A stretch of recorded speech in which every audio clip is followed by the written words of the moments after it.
ما هو المصران الأعور؟ مصران الأعور عبارة عن وريد إيه؟ إذا انقطع يستبدلونه بآخر مطاط مشابه للموجود في الجسم. اي هو شو يسمونه الزائده. هو الزائد ولا المصران؟ هو المصران الاعور، دي فتحه مسدوده، فتحه مسدوده وفتحه مفتوحه، سميه المصران الاعور. يعني هو يصير واحد معتق وتأذيه سموه مصران أعور. ما هو المصران الأعور؟ شريان عادي مسدود. ليش هو المصران أعور مرض خبيث هو هذا. مرض خبيث. ما هو المصران الأعور؟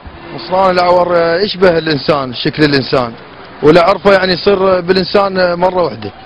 هي دودة هذا دودة زائدة. وين الدودة وين؟ تصير هنا بالهفر هنا. وين؟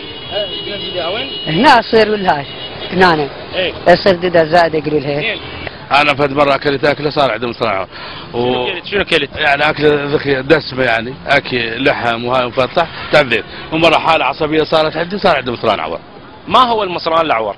هو المصران الأعور زائدة دودية. اي يعني منين يجي؟ يجي إذا يعني واحد ياكل تمن وبيبسي، هاي الزائدة تصير دودية عنده. تعرف المصران الأعور؟ المصران الأعور.